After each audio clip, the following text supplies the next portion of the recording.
लकड़ी की चाबी से या लकड़ी के इस्तेमाल से लॉकअप खोलने के बाद नदी से एक-एक कर निकलने का ये दो गंभीर एंगल आता है। मीडिया के जवाब से मालूम पड़ता है कि वे पत्थर चला रहे थे। पुलिस कहती है कि उनके पास देशी बंदूक थी, मगर एनकाउंटर में जो 3 सिपाही घायल हुए वो शार्प वेपन से घायल हुए। क्या पत्थर भी शार्प वेपन में गिना जाता है? कई लोग मारे गए 8 लोगों को आतंकवादी कह रहे हैं। ज्यादातर मीडिया, हमें पत्रकारिता में यही सिखाया गया है कि साबित होने से पहले तक आरोपी या कथित रूप से लिखना ठीक रहता है, मगर सब आतंकवादी कह रहे हैं। नेता, मंत्री, सारा अखबार, सारा चैनल, ज्यादातर, जबकि किसी को अभी तक सजा नहीं हुई है। अतीत में कई ऐसे मामले हुए हैं जिनमें आतंक के मामले में लोग 10 से लेकर 22 साल, 25 साल तक बंद रहे। उन्हें आतंकवादी ही कहा जाता रहा, मगर उनके खिलाफ कोई सबूत नहीं मिला और वो बाइज्जत सुप्रीम कोर्ट तक से बरी हुए। आतंक के आरोप में तमाम अदालतों से बरी हुए 24 ऐसे लोगों की कहानी संकलित कर जामिया टीचर्स सॉलिडेरिटी एसोसिएशन ने एक किताब प्रकाशित की है। किताब का नाम है फ्रेम्ड, डैम्ड, एक्विटेड। इस किताब में बरी हुए हर केस के पीछे मीडिया की क्लिपिंग भी है, जिसमें आप देख सकते हैं कि गिरफ्तारी के वक्त मीडिया कैसे सबको आतंकवादी कहने लगता है।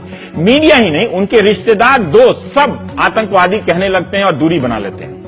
आप हमारे स्क्रीन पर इस वक्त अब आगे देखेंगे 2 तस्वीरें। एक तस्वीर उस नौजवान की है जब वो 20 साल का था 1994 में, और एक तस्वीर 31 मई 2016 की है जब वो 43 साल का होता है। इन 2 तस्वीरों के बीच इस शख्स की जिंदगी के 8150 दिन जेल में गुजरते हैं। 23 साल जेल में गुजरने के बाद एक दिन सुप्रीम कोर्ट से आदेश आता है कि जिन बयानों के आधार पर निसार को आजीवन कारावास की सजा दी गई वो सबूत के तौर पर पर्याप्त नहीं है, बाइज्जत बरी किया जाता है। जेल से बाहर आकर निसार को लगा कि अब वो सिर्फ एक जिंदा लाश की तरह बचा हुआ है। 23 साल तक बगैर किसी गुनाह के जेल में रहने के बाद जब घर आया तो अब्बा इस दुनिया से जा चुके थे। अपनी अम्मी से लिपटा तो रो पड़ा, शायद बहुत ही रोया पड़ा होगा। ये चर्चा और इंटरव्यू आपने प्राइम टाइम में देखा होगा। कई राज्यों की पुलिस ने निसार को भी कई बम धमाकों में आरोपी बनाकर 23 साल तक जेल में रखा, मगर सुप्रीम कोर्ट ने उनके सबूतों को सिर्फ इकबालिया बयान के आधार पर उसे इतने सारे बम धमाकों में आरोपी बनाया जाता रहा। अब आप दर्शक तय करें।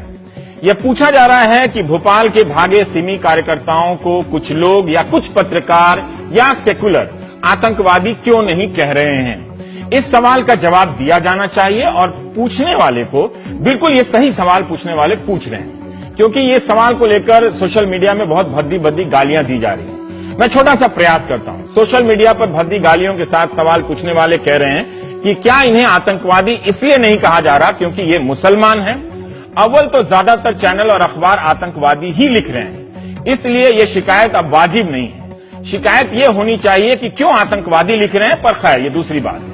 निसार का ही केस लीजिए। मुझे आप पर यकीन है आप निसार की कहानी जानकर ये नहीं कहेंगे कि एक मुसलमान के साथ ऐसा नहीं होना चाहिए। आप यही कहेंगे कि किसी भी आम भारतीय के साथ ऐसा नहीं होना चाहिए। तो भोपाल मामले में जिन्हें आरोपी कहा जा रहा है उन्हें आतंकी कहने की जिद क्यों है? हाँ, वो आतंक के आरोप में बंद जरूर है और एक सिपाही की हत्या करने का भी आरोप उन पर लग गया। एक केंद्रीय मंत्री ने भी इशारे में धर्म के कारण इनसे सहानुभूति की बात की है। एनकाउंटर ने सबको सताया है, हिंदू को भी सताया है, सिख को भी सताया है। अभी अप्रैल में पीलीभीत में 10 सिखों को 25 साल पहले आतंकवादी बताकर हत्या कर दी गई। अब 47 पुलिसकर्मियों को सजा हुई है उस मामले में। आदिवासियों को भी, और न जाने किस किस को एनकाउंटर का सबब सितम सहना पड़ा है। हाल ही में इंडियन एक्सप्रेस में एक खबर छपी थी। लखनऊ से मनीष साहू की यह स्टोरी थी। तस्वीर में आईएएस अधिकारी किंजल आप देख रहे हैं, जो स्टोरी लिखे जाने के वक्त उस वक्त बहराइच की डीएम थी। किंजल के पिता केपी सिंह यूपी पुलिस में डीएसपी थे। जब वो 5 साल की थी किंजल, तब उसके पिता को पुलिस के ही लोगों ने एनकाउंटर कर दिया। एनकाउंटर साबित करने के लिए केपी सिंह के साथ साथ गांव के 12 और लोगों को निकाल लाए और मार दिया। 31 साल तक इस बेटी ने यह मुकदमा लड़ा है बचपन से। इस बीच वो आईएएस अफसर बन जाती है, मगर बाप अधिकारियों की संगत में एनकाउंटर में मारा गया, कैसे बर्दाश्त कर सकती थी।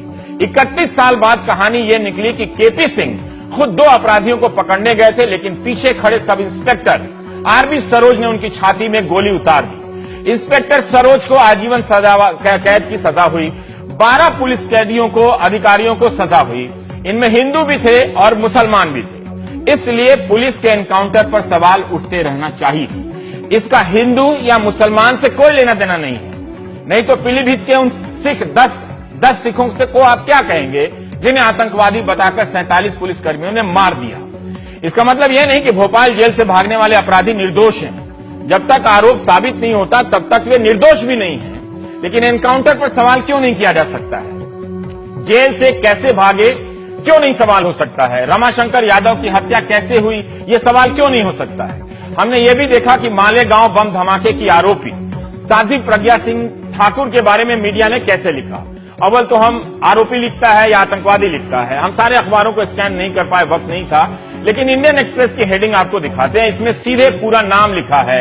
हेडिंग में आरोपी भी नहीं लिखा है, आतंकवादी भी नहीं लिखा है, साध्वी प्रज्ञा सिंह ठाकुर लिखा है। और ये टाइम्स ऑफ इंडिया का आपको हेडिंग दिखाते हैं कि जिसमें सिर्फ साध्वी प्रज्ञा सिंह ठाकुर लिखा गया है, एसपी पुरोहित लिखा गया है, न टेरर एक्यूज लिखा गया है, न ही आतंकवादी लिखा गया है। तो क्या यह जिद ठीक है?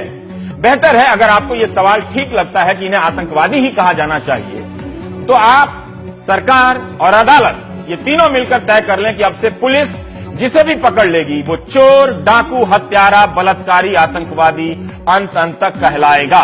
आरोपी या कथित रूप से आरोपी नहीं लिखा जाएगा। सबके लिए नियम बन जाए तो सबको मुक्ति मिल जाए। मुझे इस वक्त तक, जब तक ये नियम नहीं बनता, आरोपी लिखने में कोई दिक्कत नहीं है। शायद नासिर या आईएएस अफसर किंजल को भी दिक्कत नहीं होगी, किंजल के पिता तो हिंदू हैं।